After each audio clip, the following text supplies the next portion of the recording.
Nós vamos ter agora uma reflexão, portanto, um diálogo em painel. E eu vou só, tendo na página 8 do guião, aqueles vão estar presentes no painel, Perspectivas da Fraternidade Sem Fronteiras, Khalid Jamal, pelo Islamismo, depois o Pedro Gil, Cristianismo, e moderado pelo Henrique Mota. Depois temos aí um bocadinho o resumo, 2 ou 3 linhas sobre a biografia, não é toda, senão é preciso muitas páginas de cada um. Portanto, o Henrique Mota vai moderar.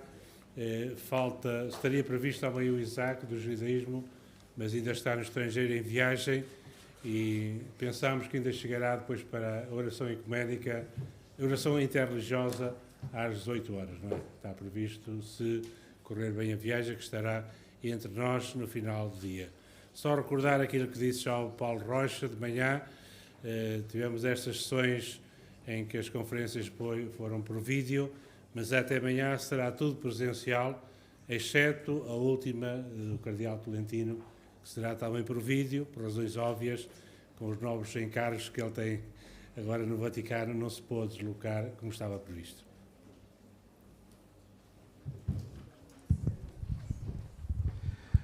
Muito boa tarde. Boa tarde a todos. Saúdo os senhores bispos, os senhores dignatários que estão presentes nesta sessão. Todos aqueles que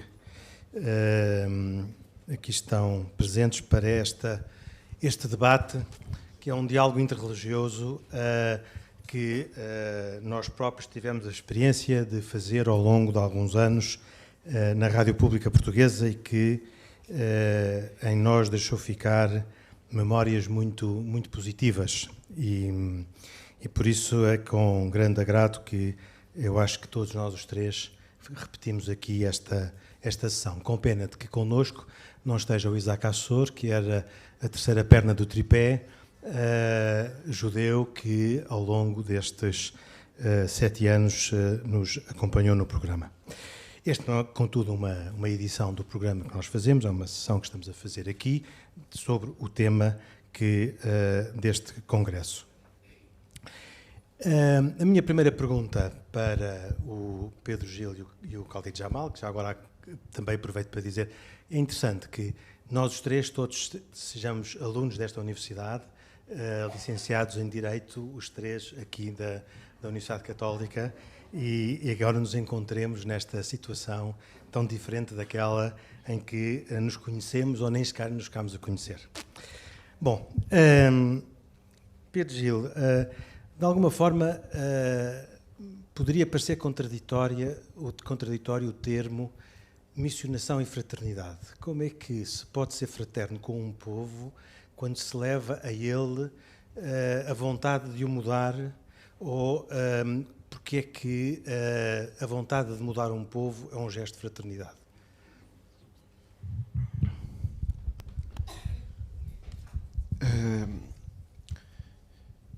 Eu tenho que confessar uma coisa prévia, não sei, além de estar constipado, isso vai justificar a minha voz, não é a minha voz radiofónica, mas é o facto de ter sido aluno do Henrique Mota, portanto, aquilo que me diferencia em relação ao Khalid, é que aqui na Universidade fui aluno do Henrique Mota, de Direito Constitucional, ou de Introdução ao Direito Público. Dito isto, sim, de facto nós hoje em dia criamos uma percepção de incompatibilidade entre possuir uma identidade e ao mesmo tempo respeitar a diversidade. Porque nós entramos, aliás, numa época um bocado curiosa em que o valor da tolerância tem significado cada vez mais que não se pode dizer imensas coisas. Olha aí a tolerância, não magoas quem não pensa como tu. Portanto, não digas aquilo que tu pensas. Há uma perversão em tudo isso e aquilo que é mais necessário é que valorizemos a verdade das coisas, ponto final. Depois a afirmação sobre a verdade das coisas. Se um matemático me tenta convencer, se calhar inutilmente, que 2 mais 2 são 4, eu posso recear a sua atitude fundamentalista de querer fazer com que eu acredite nas suas convicções. Mas se pensarmos bem, não será má ideia da minha parte se reconhecer que ele tem razão. Talvez a minha vida se complique muito se, porventura, achar que a minha convicção que 2 mais 2 deve ser outra coisa qualquer que não 4, para mim me deixa mais feliz e que, portanto, as pessoas têm que respeitar a minha opinião. Eu acho que devo ser respeitado enquanto pessoa, mas não devo ser respeitado na afirmação de que é verdade que 2 mais 2 não sejam 4.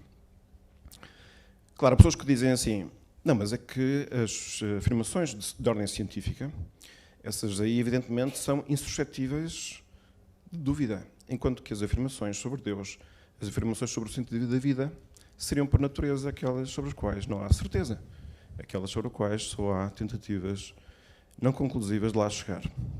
Bom, por um lado, haveria que dizer que a ciência, se formos olhar para o catálogo das suas afirmações ao longo do tempo, veremos que é das coisas mais revisíveis que existe. Evidentemente que a ciência experimental é uma coisa, a ciência matemática é outra, porque a lógica costuma ser um bocadinho mais implacável e não dá grandes hipóteses. Mas outras ciências não. Nós atravessamos uma pandemia complicada e se nós fizéssemos a coleção de todas as afirmações feitas por cientistas cheios de prestígio e muito reconhecidos, se calhar encontraríamos um jogo interessante de ver, veja as diferenças entre as várias afirmações. Portanto, nem a ciência é tão segura, nem é verdade assim, que embora evidentemente a descoberta da verdade sobre as coisas e do sentido da vida, concretamente a descoberta de quem seja Deus, não significa, sendo um trabalho árduo, não significa que seja impossível lá chegar. Claro que neste momento, na época moderna, precisamente por causa de um excesso de confiança na ciência experimental, se considera que tudo o que é de outra ordem é subjetivo e, portanto, há uma desistência à partida. Ora, Bento XVI era quem mais que eu conheça mais insistiu sobre a falácia desse argumento. Há uma redução das nossas capacidades se pensarmos que só o pensamento experimental é que é o pensamento válido. E nós precisamos imenso de voltar a acreditar que é possível aceder à realidade das coisas, nomeadamente à razão pela qual nós existimos e para onde vamos.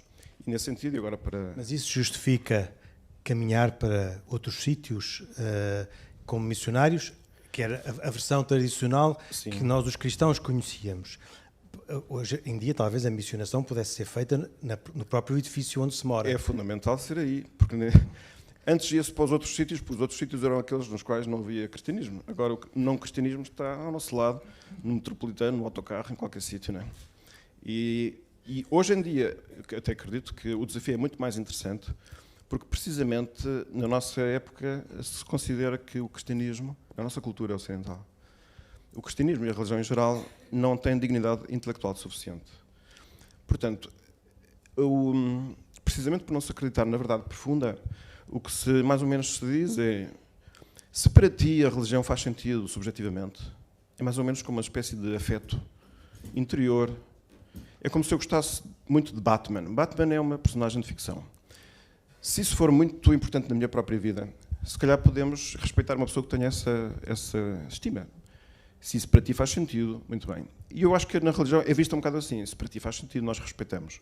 Mas não venhas dizer que a tua religião tem pretensão de ser verdade. Porque aí então começamos a sentir medo e a pensar que é uma atitude ameaçadora, fundamentalista e totalitária, imperialista mesmo. Conclusão, o desafio agora, eu suponho que é voltar a devolver dignidade à questão de Deus, saber voltar a falar sobre Deus. Eu devo dizer que uma das sensações muito agradáveis que tenho estado a ter ao longo deste dia foi precisamente voltar a tratar do tema da religião com dignidade.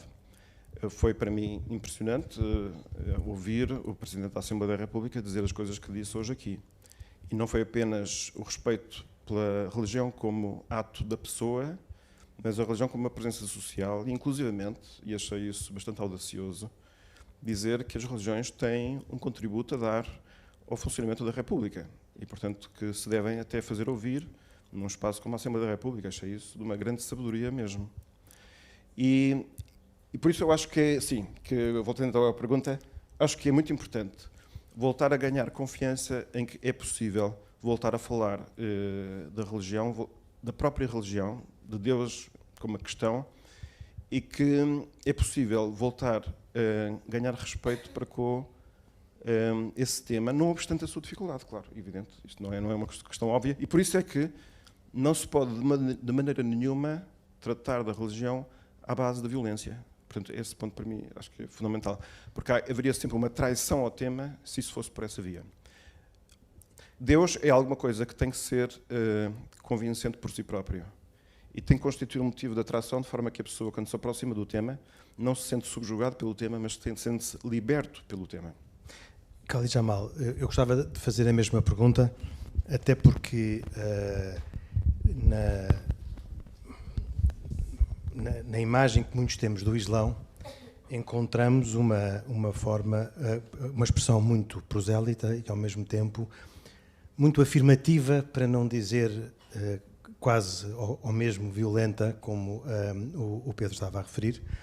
E, portanto, eu julgo que para todos nós que aqui estamos é obviamente diferente aquilo que é o contacto do Khalid Jamal e dos muçulmanos em Lisboa com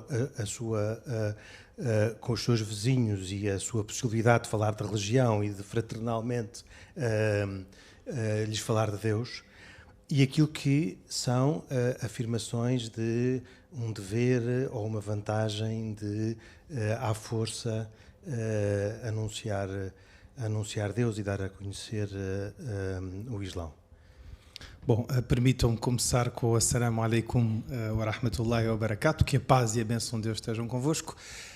Eu não tive o privilégio de ser aluno do Henrique Mota, mas guardo boas memórias desta casa e, portanto, é com muito gosto que volto aqui.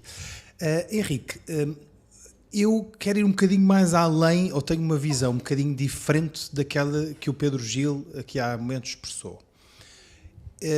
Em primeiro lugar, eu não vejo que ser missionário seja incompatível com a fraternidade. Porque ser missionário em nada me impede de ser respeitoso para com os valores do próximo. O que é que eu quero dizer com isto? De há uns anos esta parte se instalou, e o que eu vou dizer é naturalmente polémico, mas o objetivo também é esse, é ser um pouco provocador.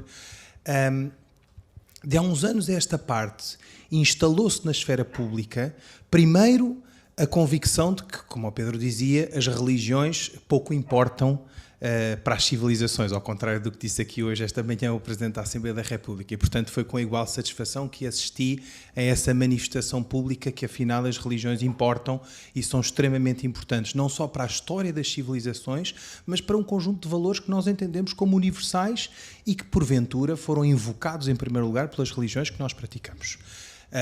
E as religiões impactam naturalmente a nossa vida porque todos nós acreditamos que a vida tem um sentido, tem um propósito e que tem um fim ou não, e nós acreditamos verdadeiramente nisto e, portanto, no fundo isto impacta as nossas vidas, não só no nosso cotidiano, mas num horizonte temporal alargado. Portanto, essa é a primeira convicção. Eu acho que é importante restituir a dignidade às religiões e aos crentes e não retirá-los da esfera pública e da discussão pública. Em segundo lugar, vamos lá ver, se eu, fazendo uma comparação infeliz, se eu sou de um determinado clube de futebol, claro que não se pode comparar religião e futebol, são coisas distintas, evidentemente, mas se eu tenho determinada convicção, em nada me impede, de certa forma, com a devida parcimónia, com a devida limitação, com uma delimitação de fronteiras mais ou menos avançada, digamos assim, nada me impede de expressar a minha convicção. E, portanto, é aí que eu acho que nós criamos uma convicção pública de que o proselitismo é uma coisa errada, ou é uma coisa que deve, ou é algo que deve ser completamente banido. Ora, o que eu acho é que se deve-se impor limites, evidentemente, e nós temos de ter respeito por aquilo que são as convicções do próximo, mas eu acredito que, talvez esteja a ser idealista ou imensamente teórico, mas eu acredito que o ponto de equilíbrio se obtém através de uma natural tensão entre, como digo na brincadeira, a minha vontade de converter o Pedro Gil ao islamismo e da mesma liberdade que o Pedro Gil tem para me dizer eu não quero ser convertido. E, portanto, é através dessa tensão... Mas poderia tentar convertê-lo. Podia tentar. Já tentei, mas não consegui, entretanto. Não, ele podia tentar convertê-lo a si. Podia, claro. A liberdade é mútua. E, portanto, eu acho que é desta liberdade saudável, deste jogo de palavras, desta relação, digamos assim, claro, cada um de nós respeitando profundamente as suas convicções e cientes dessa forte construção identitária que nós temos, porque, no fundo, repare, para nós nos conhecermos a nós próprios, muitas vezes nós conhecemos a nossa religião no reflexo que fazemos com a religião do próximo. Ou seja, é uma espécie de aula de religião comparada. Ou seja, eu para perceber quem foi Jesus no Islão e qual é que é a minha visão de Jesus, eu tenho que perceber o que é que o Pedro Gil acredita em relação a Jesus. E, portanto, eu acho que isto é um exercício extremamente saudável e que pode ser feito com alguns limites, digamos assim. Mas esse exercício não leva, a mais das vezes, a uma perda de identidade das religiões, porque ao longo destes anos, por diversas vezes, ouvi dizer, são muito mais as coisas que nos unem do que aquelas que nos separam. Mas se verdadeiramente aquelas que vos separam não fossem verdadeiras e não fossem importantes, não estavam separados. Verdade. E, portanto, a tentativa de encontrar a unidade, a tentativa de encontrar as pontes, a páginas tantas, também influenciada pela sociedade concreta, esta em que nós vivemos, de uma tentativa de colocar a religião mais no privado, de encontrar as partes bem comportadas e politicamente corretas da religião, a páginas tantas leva a uma proposta de sincretismo que desfaz a verdade de cada uma das religiões e impede cada um de afirmar aquilo em que acredita e aquilo que o distingue dos outros. É verdade, vamos lá ver. Há uma tentação e um risco. Para já, aquilo que o Papa Francisco e outros líderes mundiais dizem em relação ao sincretismo, não é? Eu acredito que o diálogo interreligioso não pode ser darmos todas as mãos e fingirmos que somos amigos ou iguais. Acho que não faz sentido isso. E, portanto, é engraçado porque na nossa experiência de debate semanal na rádio, inicialmente a tónica foi: é superior aquilo que nos une ao que nos diverge. E, portanto, nós partimos dessa convicção. E hoje, ao longo dos anos que fomos fazendo isto, a amizade e a fraternidade foi crescendo, mal de nós, não é? Ao fim de 7 anos, se realmente não gostássemos uns dos outros e não fizéssemos aquilo com certo gosto, felizmente tivemos pessoas boas ao nosso lado, mas eu acho que hoje o ponto de partida é diferente. O ponto de partida é: decidimos não branquear as nossas diferenças, decidimos primeiro estatuir e identificar o que é que nos diverge e, com base nessas diferenças, ainda assim, tendo em conta o respeito mútuo e a fraternidade que nos une, somos capazes de trilhar um caminho comum. Ou seja, assumindo que as nossas diferenças existem e que algumas delas são absolutamente incompatíveis e que não há, enfim, compatibilidade possível nelas, ainda assim é possível encontrar um caminho comum cientes daquilo que nos une, que ao fim e ao cabo é a nossa humanidade. Não é? Eu gosto muito daquela definição que diz: amigo é aquele que te conhece muito bem e, apesar disso, gosta de ti. E isso eu acho que há uma honestidade fundamental a ter no diálogo interreligioso e nós no programa já publicamente dissemos, em algum trabalho até jornalístico, que nós gostamos muito uns dos outros, acho eu, pelo menos alguns dias. e sucede que achamos que dos 3 crentes que ali estão, há 2 que estão errados, só um está certo. Okay? Que isso será tirado a limpo no momento dramático do fim da nossa vida, não é? Não sei se vai ser ao mesmo tempo ou não, mas parece que noutra vida não há, a dimensão do tempo é diferente, portanto vamos ter uma experiência conjunta. Também quem partir primeiro não volta, não é? Para dizer. Exatamente. Portanto, e aí há 2 que vão ficar assim um bocado surpreendidos. Claro, como estão de boa fé, o assunto está mais ou menos, talvez, resolvido, não é? Mas também fizemos o acordo, não é, de que aquele que se tiver, entre aspas, safado, não é, que tiver acertado, que depois tenta interceder pelos outros, não é? Mete uma cunha, somos portugueses. O acordo de cavalheiros. Pronto. Isso é sempre bom. Agora, precisamente por causa dessa definição da amizade, eu acho que o segredo maior do diálogo interreligioso tem a ver com 2 coisas. Uma é a afirmação da verdade, cada um o mais honestamente possível. Isso vai levar da nossa parte a haver afirmações totalmente inaceitáveis. Portanto, tudo aquilo que eu digo de que Deus em si próprio é único, mas tem 3 pessoas e uma delas se tornou homem definitivamente e que está neste momento com o corpo ressuscitado, isso causa imenso incómodo aqui ao meu amigo e ao Isaac. E eu percebo as razões pelas quais é para eles incómodo, mas eu não posso retirar isto, porque o cristianismo Se tem alguma coisa própria, não tem a ver com a caridade, nem com o sacrifício, nem com a generosidade, nem com a filantropia, nem com o perdão, porque tudo isso se encontra nos outros crentes, mas é precisamente Cristo. É assim, vamos dizer assim, é a sua diferença específica. Portanto, não se pode escamotear essa parte. O que se aprende com o diálogo interreligioso é não só que a amizade recíproca permite libertar o espírito de resistências intelectuais, o que faz ajudar imenso a compreender porque é que os outros acreditam aquilo que acreditam, o Khalid já falou disso, e leva também a que nós tenhamos a calma de ouvir coisas totalmente inaceitáveis sem vontade de nos atirarmos ao pescoço da pessoa que está a dizer essa coisa totalmente inaceitável, não é assim? É verdade, é verdade. É verdade que o Khalid já me tentou converter várias vezes, mas até agora sem êxito. Sem sucesso. Eu já fiz uma viagem com o Khalid até ao Dubai, porque fomos lá, quando o Papa lá foi, em fevereiro de 2019. Nós anunciámos a nossa agenda com antecipação para o Papa, mas não houve ocasião para que ele nos recebesse. Eu agora ia brincar a dizer que ele até quis estar connosco, mas nós não tínhamos agenda, mas isso não é verdade. E ali, além de termos experimentado muitas coisas interessantíssimas sobre o que ali aconteceu, porque foi um momento histórico, a primeira vez que um Papa foi à Península Arábica, a primeira vez que houve uma missa multitudinária em público, autorizada, mas eu devo dizer que eu não sei se estou a ser demasiado inconfidente, mas tenho a mania de rezar algumas coisas durante o dia, não sei. Gosto de me recolher, ou em meditação, ou rezar o terço, imaginem, coisas que já, enfim, não está muito na ordem do dia, mas...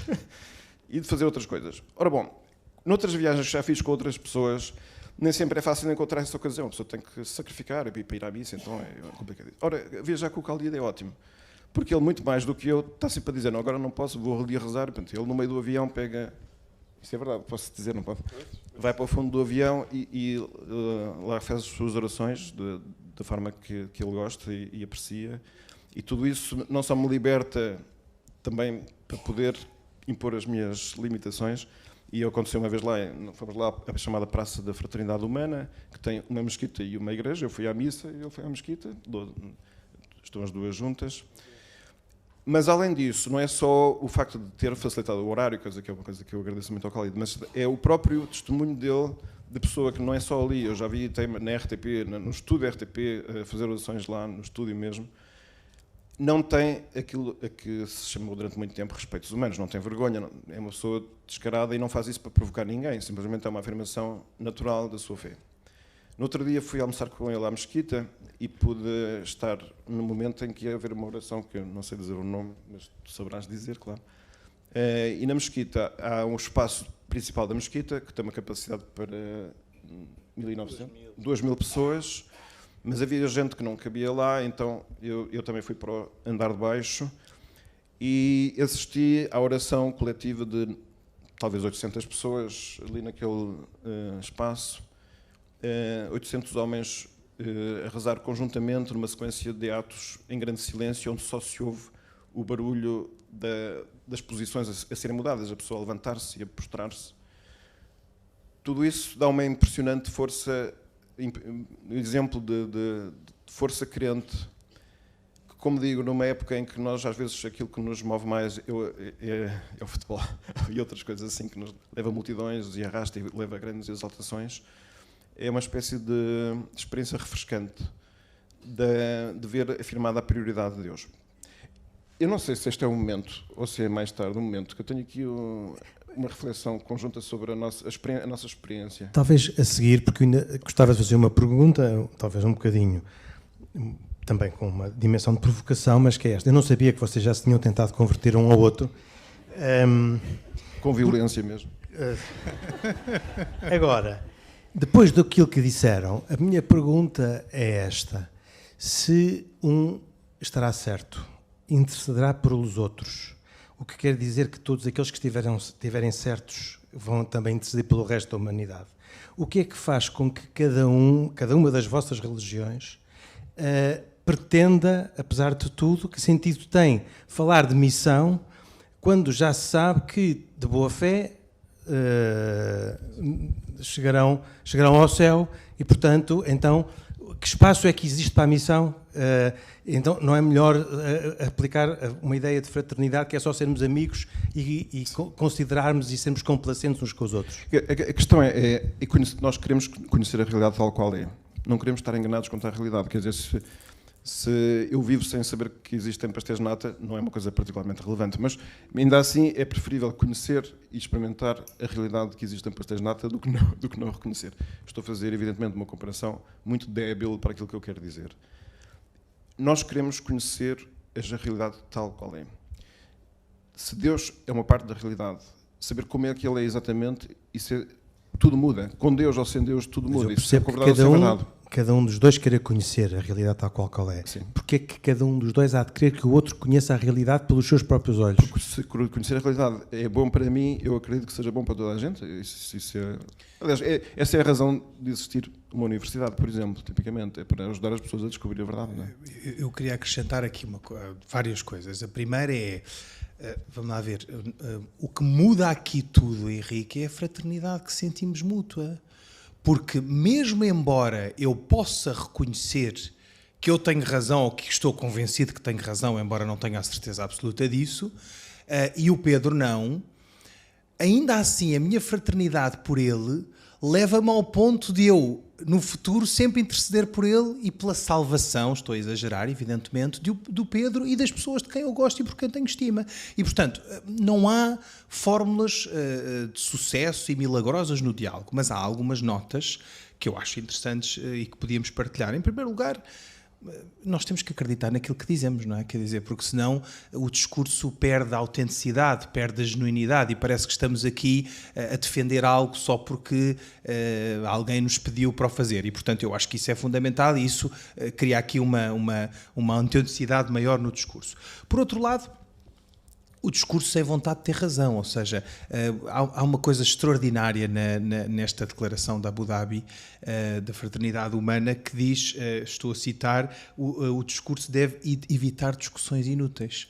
Ou seja, muitas vezes nós dialogamos, conversamos com as pessoas, mas não fazemos este esforço de evitar discussões inúteis. E porquê? Porque eventualmente o ego toma conta de nós e nós só queremos ter razão. Nós dialogamos com o próximo, não para escutar atentamente aquilo que ele tem para dizer e não para tentar assimilar de alguma forma aquilo que ele tem para dizer, que é completamente oposto àquilo que são as minhas convicções, mas para ter razão ou para rebater.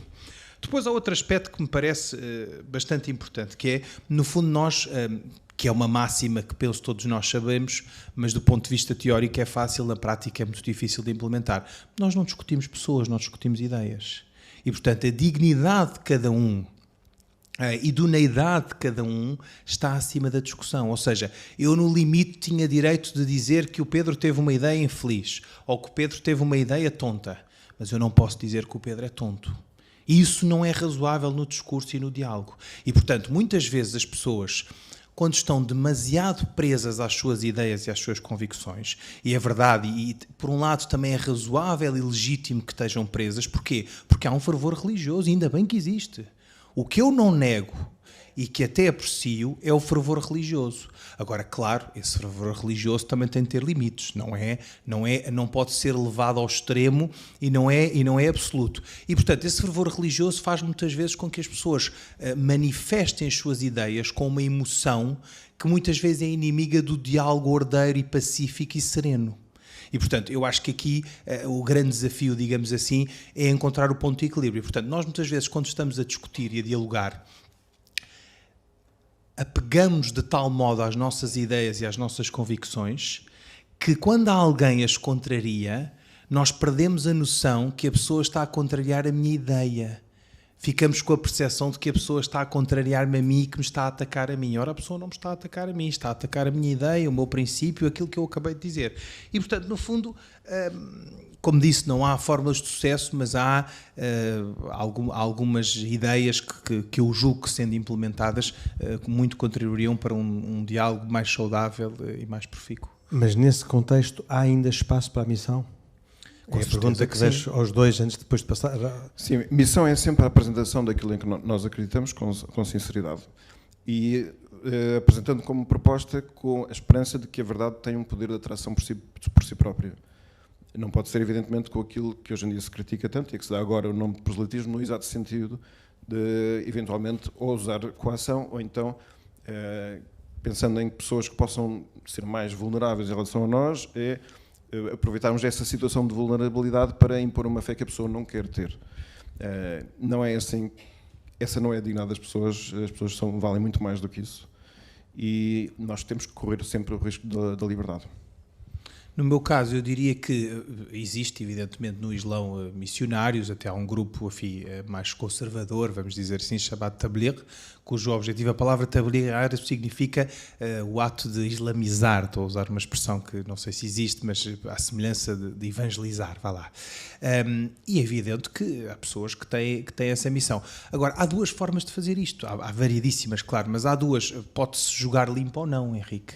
E repare, aquilo que o Pedro disse, bom, eu posso conversar com pessoas, dialogar com pessoas, ter preocupação por elas e até eventualmente veicular a minha convicção, sem essa pretensão agressiva, digamos assim, de tentar converter o próximo e sem, de certa forma, seduzi-lo de uma forma pouco honesta, pouco íntegra, digamos assim. E, portanto, é aí que, de certa forma, mora o perigo. Deixe-me fazer um comentário interessante àquilo que há pouco o Pedro dizia. Também nós acreditamos que, ou de certa forma, nessa ideia dos missionários, está assente a ideia do sacrifício. Porquê a ida para fora? Porquê fazê-lo em locais longínquos da minha zona de conforto, da minha cidade natal? Primeiro, por uma razão óbvia, porque no passado isto era feito sempre em locais onde em princípio não haveria pessoas que praticassem a nossa religião. E em segundo lugar, porque subsiste a ideia de que quando existe um sacrifício presente, Deus ou o universo se encarregará de premiar esse sacrifício. E, portanto, quanto maior for o sacrifício que eu ofereço, em princípio maior será a recompensa. E isso não é só em relação aos temas religiosos, não é? Estamos numa universidade, se as pessoas estudarem, se as pessoas se empenharem, aquilo que muitas vezes é mal compreendido no Islão, que é a questão da jihad, o termo jihad, a jihad é um empenho e, portanto, todos nós devemos ter esse empenho no nosso cotidiano. Quer dizer, por isso é que os muçulmanos fazem 5 orações por dia. Muitos entenderão que é manifestamente excessivo, não é? Para um dia-a-dia neste clima de aceleração social em que todos vivemos, mas a verdade é que o objetivo é um pouco esse, é nós sermos assíduos, nós sermos empenhados, nós recordarmos diariamente da existência de Deus e utilizarmos esses bons ensinamentos, essa disciplina, essa metodologia em algo que seja proveitoso para nós. Nestes tempos de missão, nesta nova missão, quais são os grandes desafios ou as grandes dificuldades? É a descrença do outro ou são as espiritualidades e o preenchimento do desejo religioso inato nas pessoas por certas formas de espiritualidade desligadas da religião? Pensando nas pessoas que fazem missão fora da Europa, esses creio que não são os problemas. Porque ouço dizer, e eu antes de continuar gostava de homenagear todas as pessoas, que imagino que aqui haja várias que tenham dedicado parte da sua vida a essa tarefa e a Igreja deve muito, eu pessoalmente também sinto que devo muito, mas aí encontra-se habitualmente uma predisposição de abertura a Deus enorme, é o que eu ouço dizer. Não assim no mundo em que nós vivemos, eu acho que esses são os dois problemas principais. Por um lado, a descrença, portanto, a desconfiança totalmente que está dentro das pessoas hoje em dia de que Deus exista e se existir, que possa ser bom e mesmo que seja bom que tenha disponibilidade para tratar dos assuntos relativos a cada um de nós, porque apesar de tudo temos a noção de que o universo é bastante maior do que pensávamos, dizem que são milhões de galáxias e cada galáxia parece que é um exagero de planetas e estrelas e portanto quem tem que governar isso tudo. Já governar um país como Portugal não é fácil, quanto mais governar um universo assim como ele é.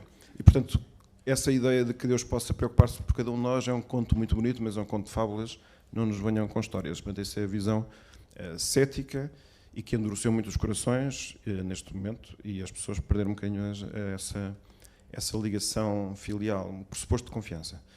Depois há o outro aspecto, sim, precisamente porque Deus ser tão distante, inacessível, sobre o qual supostamente se não saberia quase nada. De qualquer forma, nós precisamos imenso de paz, de harmonia, de uma relação com o todo, inclusivamente de cura para os nossos problemas. E então compreende-se por isso que exista uma profusão, aliás, enorme, de variedades de experiências chamadas espirituais que levam a pessoa precisamente à cura do espírito. Mas essas experiências afastam as pessoas da disponibilidade para ouvir falar da religião, porque sentem já com o seu assunto resolvido e de uma forma fácil, porque é mais ou menos feita à medida de cada um, ou abrem as pessoas à religião e ao diálogo sobre a verdade fundamental. Então, quem tem a experiência das múltiplas formas de religiosidade espiritual, enfim, tem várias expressões. Depois nós agora poderíamos, ainda por cima, fazer uma ligação cultural e dizer que é todo o fenómeno complexo da New Age. Eu acho que são pessoas que admitem que o mundo não é só física e matemática, nem só ciência. Portanto, há mais qualquer coisa. Isso é uma predisposição positiva. Por outro lado, expõem-se a um tipo de experiências que não são meramente fictícias, porventura podem não ser benéficas, podem ter ser o contrário. E nem sempre essa experiência é positiva e às vezes é opressiva mesmo. E não sei se essas pessoas precisam, como todas as pessoas precisam, do anúncio de Deus verdadeiro, claro. E quando há a descoberta de que afinal há um Deus superior a todos estão abertas a esse diálogo? Eu não sei responder pelas outras pessoas, mas eu posso dar uma ideia, ou a minha percepção, a minha opinião. Eu acho que as pessoas estão sempre abertas, Henrique, porque eu acho que as pessoas reconhecem sempre que na nossa visão de Deus, mas que uma certa espiritualidade, transcendência, lhes faz falta no seu cotidiano. E por isso é que nós vemos que há sempre movimentos novos a surgir e as pessoas continuam a ser, podemos lhe chamar de forma perversa, seduzidas, podemos ser mais eufemísticos e dizer convencidas ou sugestionadas a, como é que eu hei de dizer, absorver determinado tipo de conteúdos. O que eu acho que tem de ser, de certa forma, aligeirado, e eu acredito nisso, é a abordagem. Ou seja, as nossas religiões têm dogmas e princípios que nós acreditamos que são imutáveis. Eu vou acreditar sempre na existência de Deus. E de um Deus que é a minha visão, a minha interpretação daquilo que a minha religião me sugere e sugestiona e que eu aprendi com os meus pais e com os meus avós e, portanto, essa ideia de Deus não muda. Agora, isso não significa que a forma de lecionar as crianças e os jovens hoje em dia tenha de ser a mesma que se fazia há 40 ou 50 anos atrás. Portanto, aquela ideia, por exemplo, que eu já partilhei várias vezes, até publicamente, de ouvirmos um imã, um ministro de culto, um padre, no fundo, lecionar ou fazer uma preleção num local fisicamente para um conjunto de jovens, hoje em dia, enfim, há outras formas de ensinar e de partilhar esse conteúdo que, porventura, são mais sugestivas e mais apelativas. Mas isso dito assim quer dizer que as pessoas de hoje, a sociedade em que nós estamos, é aberta ao tema da religião? Bom, eu acho que eu vou pôr as coisas de outro modo. Eu acho que, porventura, todas as religiões, agora não estamos a falar de uma em específico, e se calhar começo pelo Islão, porventura, pelo Islão e as religiões ditas tradicionais, estou a falar essencialmente das monoteístas, que são as que eu conheço melhor, por não terem criado uma nova abordagem mais sugestiva, digamos assim, mais apelativa, é que as pessoas se interessaram. Portanto, há duas razões. Essa é uma delas. A segunda razão é aquilo que nós há pouco discutíamos, que é, primeiro, o clima de aceleração social que vivemos, que nos leva a ter pouco tempo para pensar em Deus, para refletir em geral e para pensar em Deus e para dedicarmos algum desse nosso tempo a Deus e à nossa crença. E, em segundo lugar, a convicção de que a religião deve ficar compartimentada dentro das minhas quatro paredes, sejam elas de tijoleira ou mentais. Ora, na verdade, eu acho que a religião e Deus é muito mais do que isso, ou seja, é uma manifestação da minha personalidade que não deve ficar conservada dentro de quatro paredes. Nós hoje temos um problema grande de saturação da mente. Dizem estatísticas que o português médio vê, salvo erro, 4 horas de televisão por dia. E dizem também as estatísticas que nas redes sociais dedicamos entre, acho que é 2 horas e meia e 4 horas e meia. Nós estamos a falar de uma mente constantemente ocupada. Aliás, isso é um drama dos jornais hoje em dia, é como é que conseguem penetrar nesse vendaval que ocupa os nossos espíritos. Pronto, e quando é assim é muito mais difícil parar para pensar e às vezes só o silêncio do coração é que permite que os sentidos interiores captem dados do exterior que têm a ver com a realidade profunda das coisas. Não a superfície, não a diversão, não a saturação, não as experiências de êxtase físico, que isso tem o seu atrativo. Aliás, é uma das formas de compensar precisamente a monotonia dos dias e a dureza da vida, sobretudo citadina, em que a pessoa de vez em quando, ao fim de semana, faz assim uns grandes exageros. É uma forma de libertação, percebe-se qual é que é a lógica. Nós precisamos muito do silêncio. Isso faz-me lembrar uma história que me contaram de uma ida a uma universidade onde havia uma faculdade de comunicação, uma universidade com identidade católica, e houve um encontro com o então prefeito do agora chamado Dicastério para a Doutrina da Fé, Karl Ratzinger, em que o diretor da Faculdade de Comunicação dizia que tentavam dar uma formação muito profunda e aos futuros jornalistas o mais cuidada possível, do ponto de vista ideológico, procurar a verdade, respeitar as fontes, enfim, uma série das características que fazem do jornalismo um bom jornalismo, mas depois, querendo acompanhar o percurso profissional das pessoas, viam que nem sempre esse percurso correspondia à formação, ao investimento que tinham feito. E então queria do cardeal alguma sugestão, alguma reflexão sobre como corrigir esse efeito perverso. E o cardeal Ratzinger, primeiro à sua maneira, disse: bom, você que é o diretor da Faculdade de Comunicação, nós esperávamos de si a resposta a essa questão, mas de qualquer forma eu posso dar aqui a minha sugestão. E eu devo dizer que quando estava quase a ouvir, ou melhor, a ler, porque estava a ler, o que é que ele iria dizer, pensei, se fosse eu a responder, o que é que eu responderia? Quer dizer, como é que se... E o que eu imaginava vamos dar uma formação ainda mais intensa, uma coisa mais cuidada, mais práticas, não sei, mais. E a resposta dele não foi assim. Bom, na verdade eu acho que duas coisas. Primeiro, nunca desistir das pessoas. Este é o facto de haver pessoas que seguem trajetórias que nós podemos achar pouco felizes, não nos autoriza a desistir dessas pessoas. Portanto, ter paciência, longanimidade de esperar. As pessoas têm o seu tempo e, portanto, é preciso calma. E, em segundo lugar, ele dizia: essas são profissões tremendamente absorventes. A pessoa fica perdida num turbilhão de coisas. E talvez por isso, aquilo que eu sei melhor sugerir é que, à maneira dos professores que têm o seu descanso sabático, e talvez não se consiga dedicar tanto tempo, mas talvez levá-los a um sítio à parte, mais sossegado, desligados da confusão habitual das suas vidas, porque o próprio repouso intelectual em si próprio vai permitir um redimensionamento e uma recolocação das prioridades. Ele, no fundo, não está a fazer coisa diferente daquilo que fazem alguns médicos quando a pessoa vai lá muito doente e dizem: você vai para casa e descanse. Portanto, no fundo, o espírito funciona com a mesma lógica. E eu estou em crer que isso é daquelas coisas que hoje em dia mais ajudaria.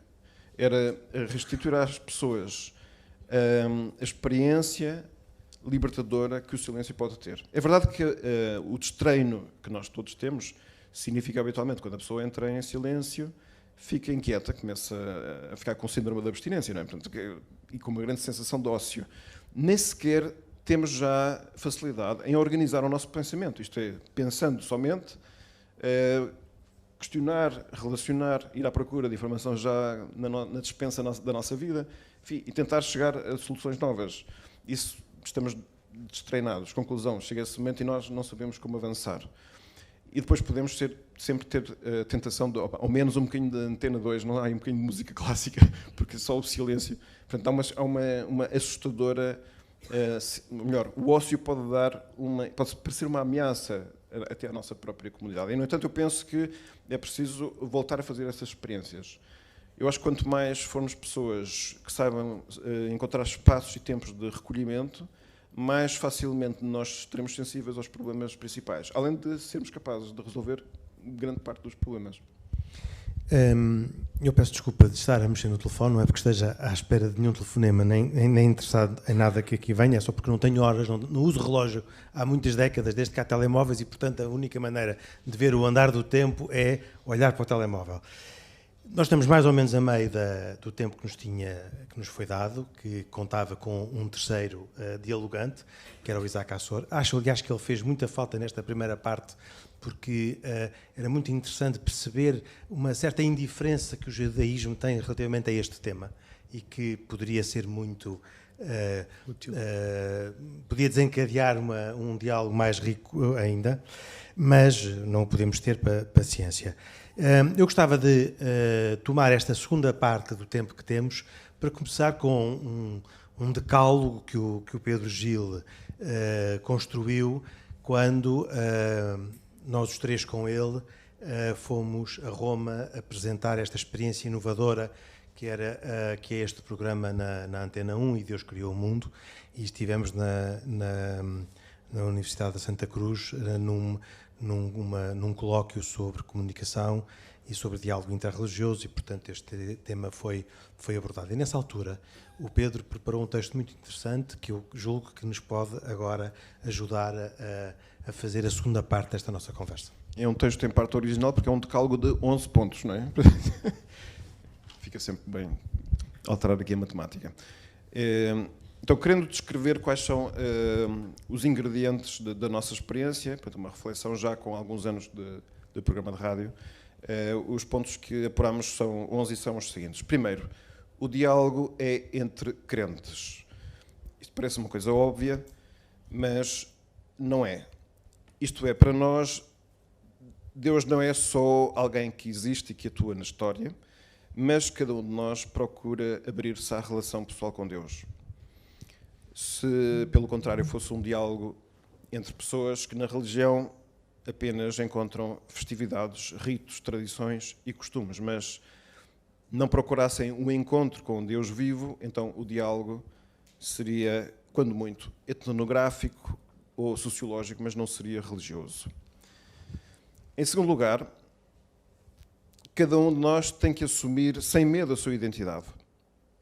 Um diálogo que não parta da sinceridade é uma ficção inútil.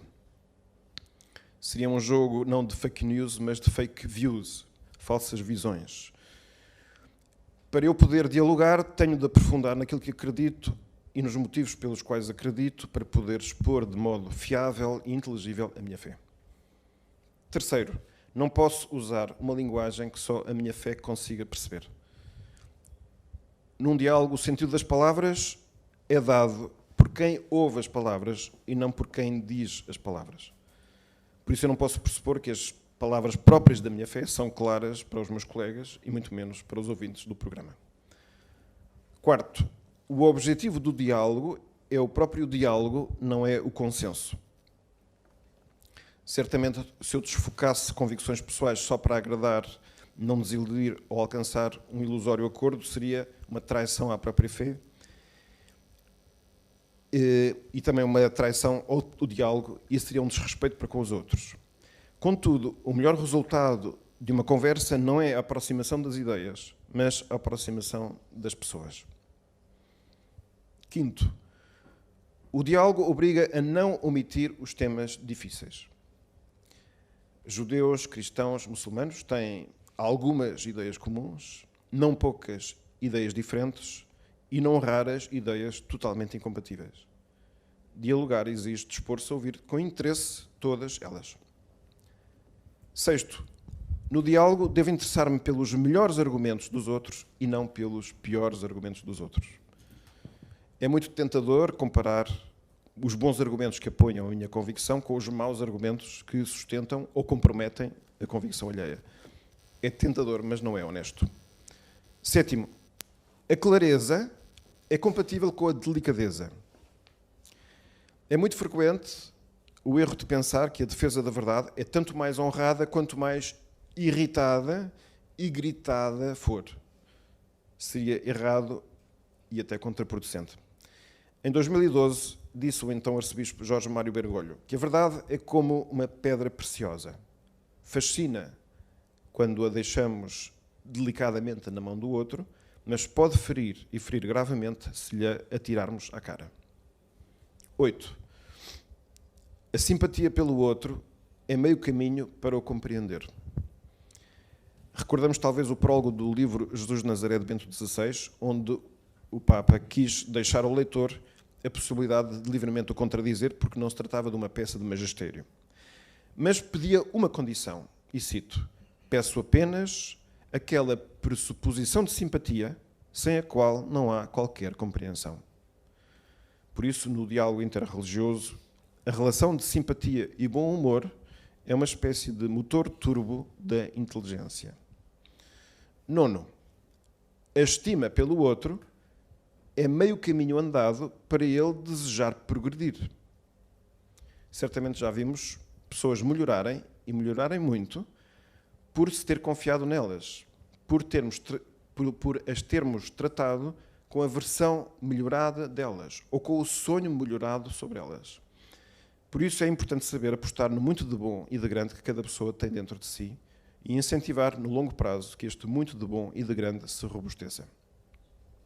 10. No diálogo interreligioso paira a inevitável questão da verdade. As religiões de pouco servem se forem só construções humanas, tentativas bem intencionadas de falar de Deus com os nossos recursos. Se assim fosse, a religião seria o lugar onde o homem está e não o lugar onde Deus se revela.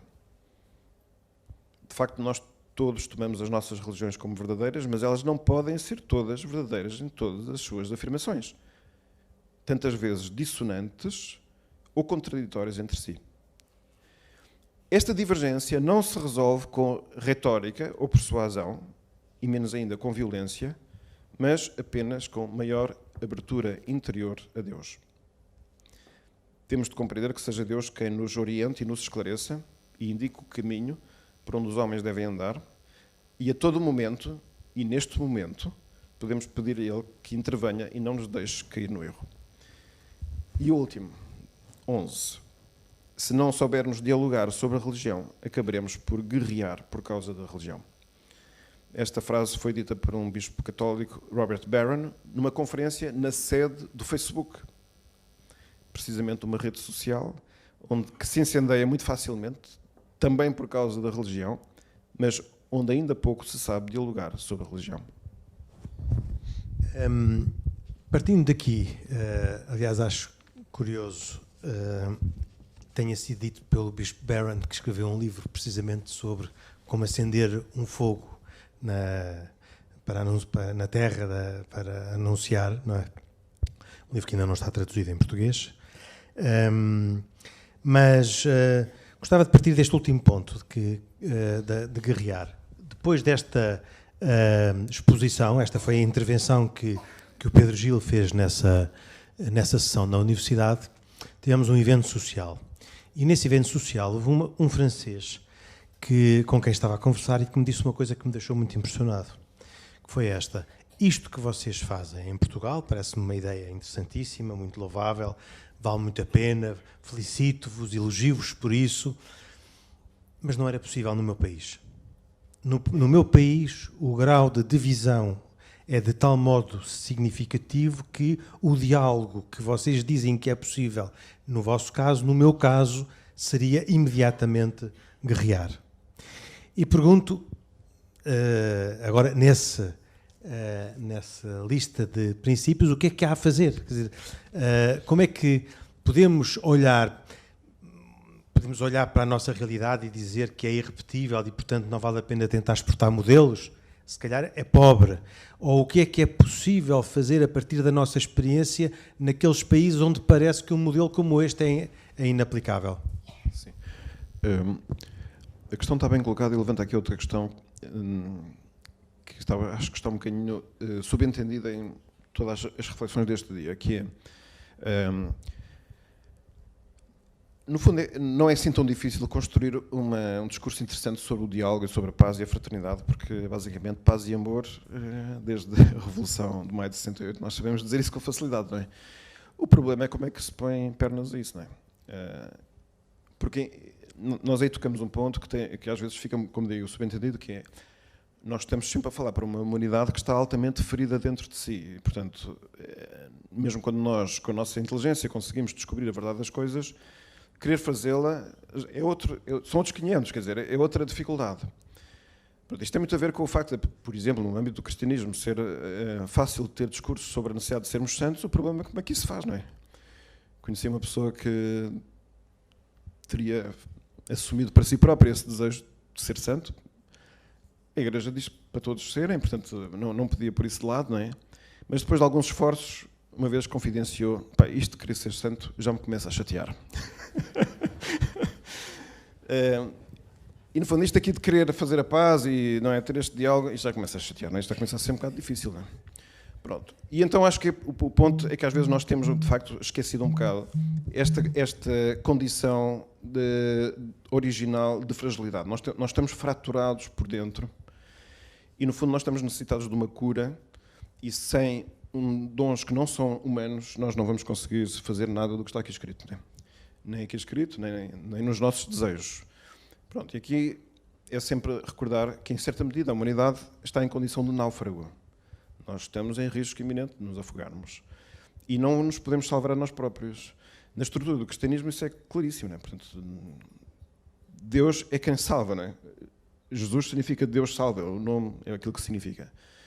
Pronto, e aqui nós acho que podemos um bocado assumir a responsabilidade de que temos deixado um bocado em surdina, não sei se não na nossa vida, mas às vezes o nosso discurso, de que a afirmação dos bons princípios chega a cansar se não for acompanhada do reconhecimento da nossa total incapacidade humana para o conseguir.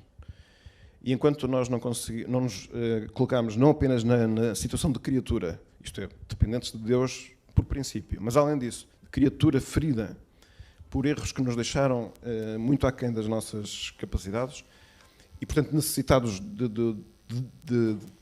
da ajuda de Deus, eu acho que nós teremos sempre um discurso errado, insuficiente e, como digo, que frustra. Porque as palavras boas, ditas muitas vezes, não resolvem os problemas e depois nós cansamos.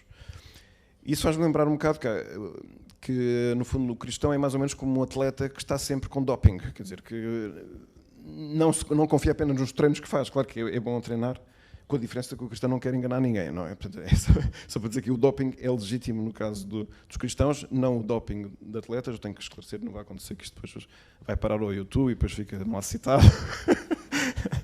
Não estou a falar de atletismo oficial, estou a falar de uma metáfora que nós precisamos imenso da ajuda de Deus. E mesmo para conseguir isto, se há culturas que têm mais tensões, evidentemente que do ponto de vista humano estão ainda mais impossibilitados de chegar a conseguir estes objetivos. Porém, tanto essas culturas como a nossa, como outras que estejam mais preparadas ou maduras, não sei, todas elas necessitam de uma ajuda de Deus. Mas se há alguma coisa as religiões eu acho que podem fazer hoje em dia é precisamente recordar às pessoas que sem Deus não conseguimos nada e que Deus não é uma ameaça. Deus é uma solução para problemas, não é uma limitação iminente a querer dizer-nos não podes fazer. Não, podes libertar todos os teus talentos. Não sei o que mais dizer. Não, por acaso agora tenho este meu interlocutor, depois de ouvir o que o Pedro Gil diz, diria sim, mas isso é tudo muito bonito, mas isso é conversa. Porque ele estava verdadeiramente zangado com a situação, aliás, com a própria realidade dele, porque no fundo o que ele queria dizer, sem vos ofender, é que no meu país os muçulmanos são uns selvagens, conflituosos, e os católicos são hoje em dia uns panhonhas que não servem para nada. E, portanto, perante uma situação de descompensação destas, é impossível repetir. E ele estava zangado com nós acharmos que este nosso modelo poderia ser replicado, porque ele dizia que na situação concreta dele, a realidade era de tal maneira que a dureza de uns e a indiferença de outros tornavam impossível o diálogo. Bom, o que é que me apraz dizer sobre enfim, este comentário e este senhor que se mostrava indignado? Em primeiro lugar, o que nós fazemos aqui, podíamos eventualmente premiar e dizer que Portugal, ou este retângulo à beira-mar plantado, o país dos brandos costumes, ajuda nisso, é verdade. Mas, independentemente disso, eu queria ir um bocadinho mais além. Eu acho que a identificação de uma base comum ajuda muito no diálogo. Ou seja, nós não fazemos um diálogo, nós não somos pessoas completamente diferentes. Nós somos os 3 portugueses, ou os 4, com o Henrique, não é?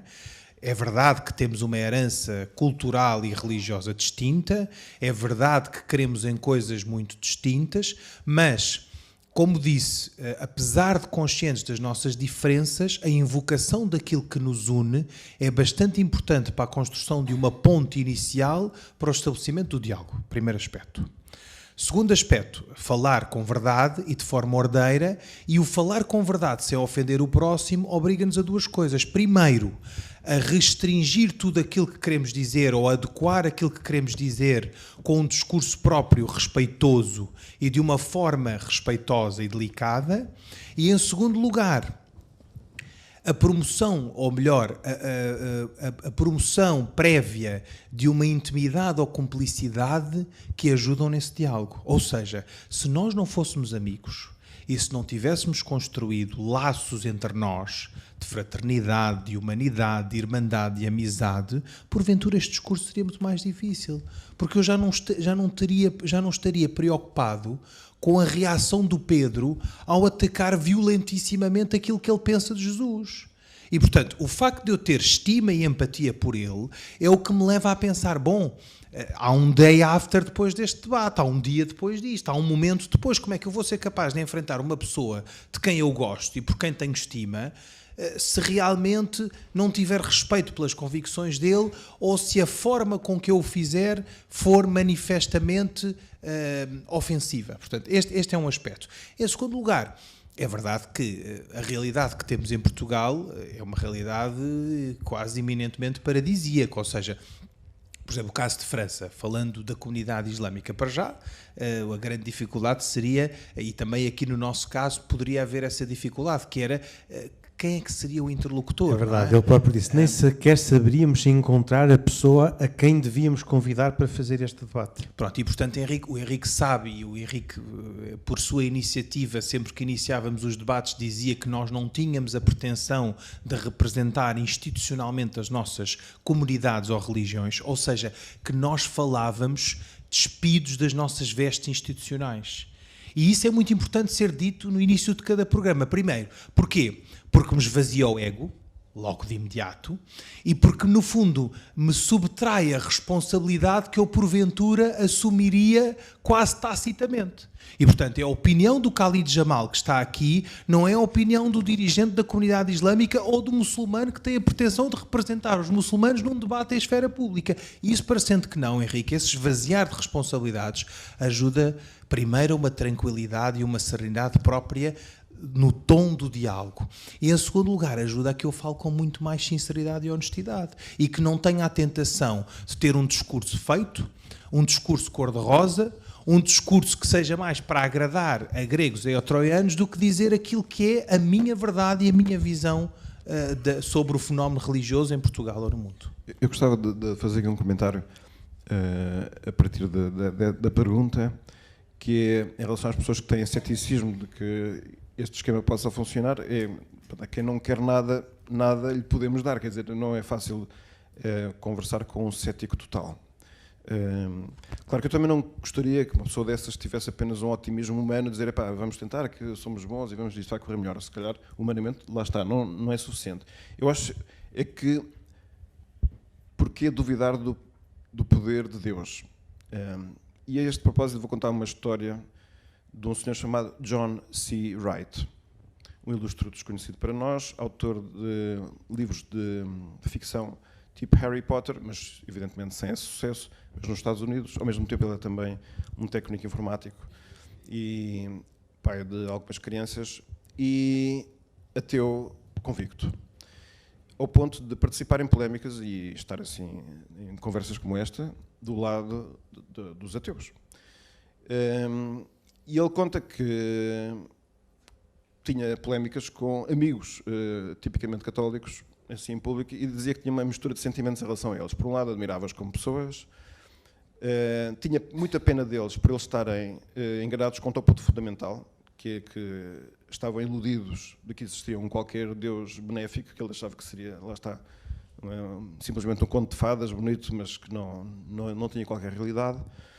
Mas, ao mesmo tempo, tinha uma certa inveja porque eles tinham um sistema moral mais ou menos organizado que pudessem ensinar aos filhos. E ele, que tinha filhos, e à medida que ia crescendo, começou a sentir que tinha alguma dificuldade de uma forma, organizada, não é? De saber como dizer o que é que está certo e o que é que está errado. Pronto, era um problema que ele tinha. Mas pronto, ele, de qualquer forma, isso não levantava problemas excessivos.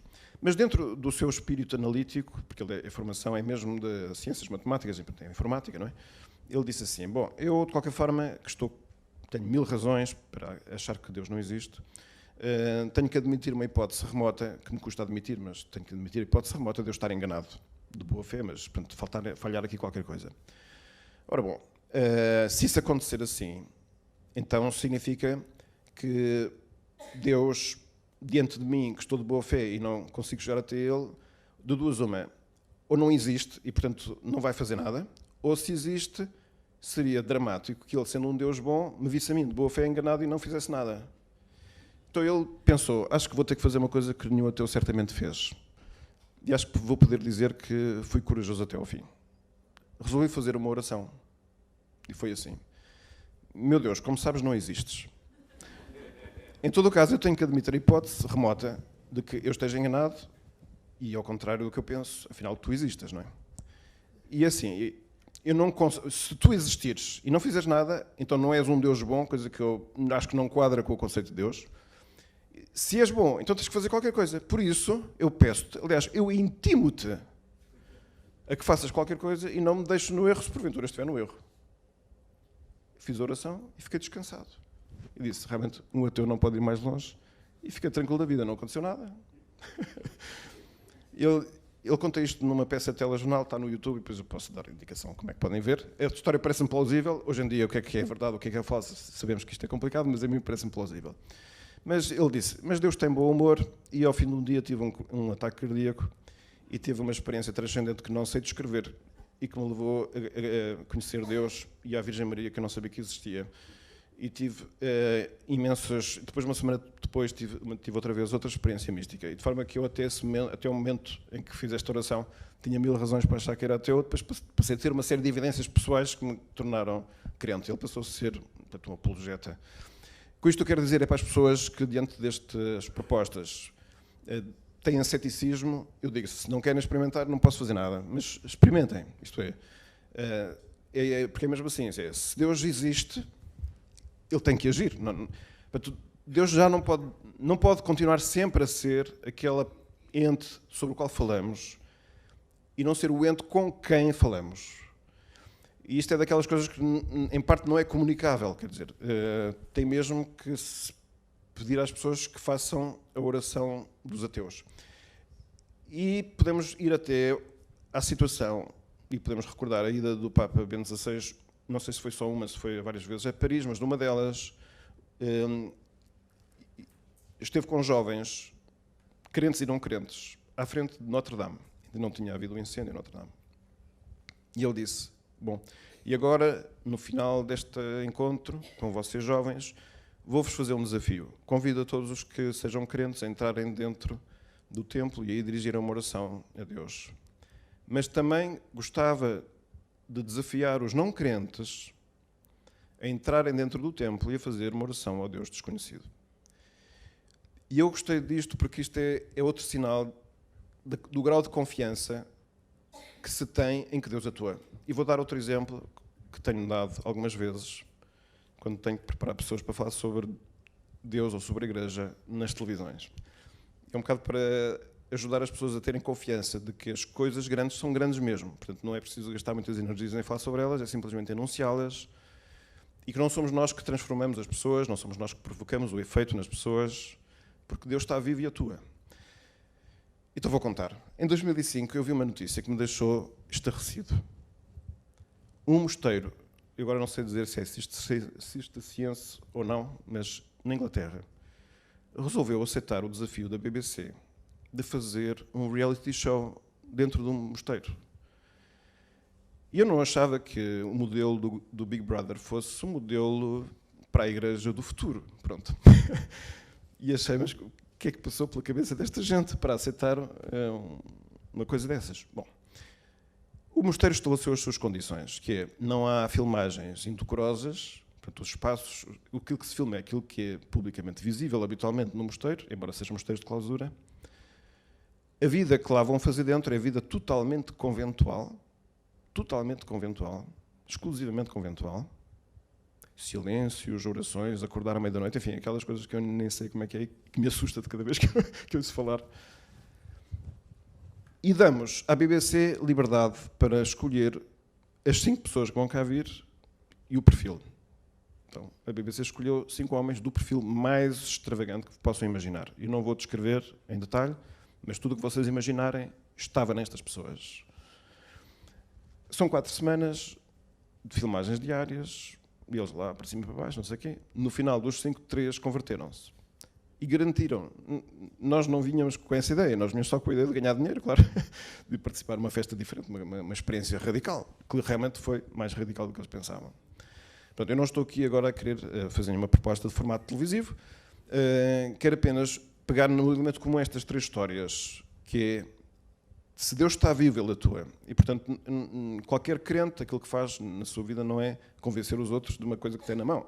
É simplesmente dar algum sinal, ser uma espécie de sinal apontador, de que a direção é para ali. Tentem, experimentem, vão ver que funciona. Muito bem. Nós estamos a aproximar-nos do fim, não vamos atrasar a ordem dos trabalhos, portanto, terminaremos dentro do nosso tempo. E antes de terminar, gostava de pedir a cada um que livremente, já sem pergunta minha, mas livremente, dissesse o que lhe parecer mais relevante relativamente a este tema. Porque sei que o Pedro Gil tinha uma coisa preparada, que já disse, mas conhecendo-te mais, e o Khalid também tinha, e portanto julgo que a boa maneira de fecharmos esta conversa seria cada um não fazer uma recomendação sobre um assunto, mas no fundo fazer, como diria um italiano, uma última battuta sobre este tema e com isso encerrarmos este debate. Muito bem, eu da minha parte devo dizer só aqui acrescentar um aspecto que me parece muito interessante em relação àquilo que o Pedro disse, que é o aspecto de conhecer Deus. Eu queria resgatar aqui esse ponto porque talvez, e na linha daquilo que nós viemos a discutir hoje aqui, o nosso diálogo tenha funcionado ao longo destes anos todos e ainda funcione, porque realmente todos nós somos crentes, plenamente convictos disso e que temos uma atuação em conformidade com aquilo que são as nossas crenças e realmente queremos conhecer Deus. Portanto, aquela lógica que muitas vezes hoje em dia existe de a educação religiosa é uma coisa que deixamos para um momento posterior, ou há alguns pais que eu ouço dizer, bom, eu vou educar os meus filhos, há pais às vezes de casamentos ou casamentos com pessoas com religiões diferentes, bom, nós a partir dos 18 anos vamos deixar que o jovem ou jovem escolham a sua convicção. Bom, isso não funciona, não é? Portanto, à partida, nós temos de, como aprendemos tudo na nossa vida, também, acho eu, temos de aprender a conhecer Deus. Portanto, essa ideia que o Pedro trouxe aqui é muito importante. Por outro lado, há pouco falávamos desta questão do discurso. Não pode haver diálogo se não houver liberdade, não é? Portanto, também é importante dizer, há alguns países, especialmente países de maioria islâmica noutras zonas do globo, em que a liberdade não é assegurada. E, portanto, no fundo, para mim, esta construção faz-se através de 3 ideias. A liberdade permite o diálogo promove o entendimento e o entendimento, por sua vez, estimula essa fraternidade e a paz. E, portanto, depois torna-se um círculo vicioso, não é? Porque a mesma fraternidade e a paz que cada um sentimos mutuamente promove novamente essa liberdade que, no fundo, cria condições. E, portanto, associada à condição de liberdade, temos também a noção de igualdade e de fraternidade que, enfim, assistimos aqui ao longo desta manhã e vamos assistir continuamente ao longo destes dias. Em súmula, eu o que gostaria de dizer e deixar aqui é uma última nota final em relação à declaração de Abu Dhabi. Nós tivemos, eu e o Pedro tivemos o privilégio de estar nos Emirados nessa altura. De facto foi um momento absolutamente mágico, porventura ainda mais importante para o Pedro do que para mim, porque realmente, como ele disse aqui há instantes, foi a primeira vez na história da humanidade que um Papa vai à península outrora do Golfo Pérsico, como se diz, Golfo Arábico, e foi a primeira vez que se pôde fazer uma missa livre e a céu aberto naquela geografia. E, portanto, claramente foi marcante para todos os cristãos e católicos que lá estavam poderem usar uma cruz a céu aberto e terem a liberdade, digamos assim, de manifestarem a sua fé em esfera pública numa geografia como os Emiratos e, como saberão, faz parte portanto, do Médio Oriente e do Golfo Arábico. Porquê que esta declaração e porquê que este manifesto é tão poderoso? Não só pela forma e pelos contornos que teve, não sabemos na realidade e em detalhe ou com um grande grau de minúcia tudo aquilo que antecedeu este documento absolutamente extraordinário e que marca para mim um ponto de viragem e marcará certamente o futuro da humanidade. Ficamos com a convicção de que tanto o Papa Francisco como o Imam de Al-Azhar, Sheikh Ahmad Tayyib, ficaram, de certa forma, prepararam o texto deste documento e se empenharam ambos mutuamente e de forma comprometida e individual na procura de um texto. Mas mais do que isto, estamos a falar de dois líderes que puseram de parte as suas diferenças, puseram de parte as suas ascendências, puseram de parte as eventuais divergências que podiam ter, puseram de parte as suas heranças e deram um abraço fraterno e humano. E é esse abraço para mim que foi dado naquele momento que depois tem como consequência a criação de um texto comum na invocação dessa mesma humanidade, que eu acho que é absolutamente extraordinário e que demonstra essa fraternidade. Ao fim e ao cabo, a mensagem que eu vos deixo e aquilo que penso que poderemos fazer todos em prol de uma unidade melhor é usarmos a fraternidade como instrumento para a promoção do bem. Porque à semelhança de Deus, o homem, eu acredito plenamente que o homem é sumamente bom. E acredito também, honestamente e convictamente, que depois daquele abraço que foi dado em 4 de fevereiro de 2019, que nós os dois testemunhamos, Deus ficou feliz com aquele abraço. Eu acho que é preciso, que é muito bom para todos, voltar a pôr Deus no centro de tudo. Deus é a verdade e a verdade parece um bocadinho assustadora, porque parece sempre ser uma ameaça à nossa liberdade, mas a verdade total que é Deus não é uma ameaça pela razão simples de que essa verdade é também bondade. E por isso que na raiz de todas as coisas, na gramática do mundo, na finalidade de todas as coisas esteja o bem, isso é das melhores notícias que temos para dar. E se isso é assim, também a conversa sobre a religião não pode ser apenas a transmissão de uma verdade, mas tem que ser a transmissão de uma bondade.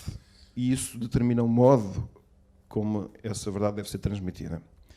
E é por isso que seria uma traição à própria mensagem se a afirmação da verdade cristã fosse feita com agressividade, com intolerância e com várias outras formas de disfunção que nós conhecemos e a história também conheceu. Se Deus for grande na nossa vida, nós próprios também seremos grandes. Não com a grandeza de quem quer dominar, mas com a grandeza de quem quer amar. E isso leva depois a consequências práticas, que é que o tempo dedicado a Deus na vida de cada um, e eu estou a falar na vida precisamente das pessoas que têm a vida cheíssima, com assuntos familiares e profissionais e futebolísticos e outras coisas, o tempo dedicado a Deus tem que ser um tempo prioritário. Porque Deus merece. Nós não podemos queixar-nos de achar que Deus já não me diz nada quando eu já não lhe dei tempo nenhum. São daquelas aporias que são fáceis de resolver em pouco tempo. Tenta investir ao contrário e talvez aconteça qualquer coisa. Muito obrigado. Com esta intervenção do Pedro Gil e com esta intervenção do Khalid Jamal, terminamos esta sessão, uns minutos mais cedo das 4h30, mas mais vale uns minutos mais cedo do que uns minutos mais tarde. E, portanto, julgo termos cumprido, não sei se com a qualidade com que o Padre Manuel Barbosa esperava, mas temos cumprido pelo menos o objetivo de dialogar sobre este assunto e, em nome de nós os três, agradeço ao Padre Manuel Barbosa o convite para esta sessão e a todos aqui terem estado a participar também nesta sessão.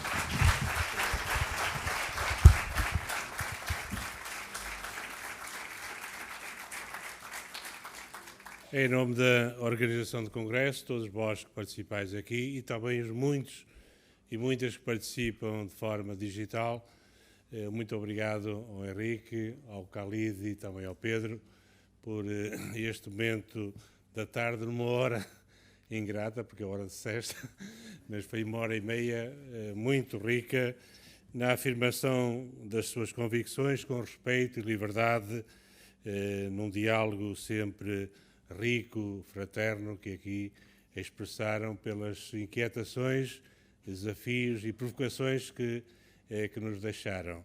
E esta frase final do Khalid, que Deus ficou feliz com aquele abraço fraterno, que seja também a nossa felicidade para continuarmos este processo de reflexão, de diálogo entre todos nós, entre as várias religiões, confissões. Muito obrigado.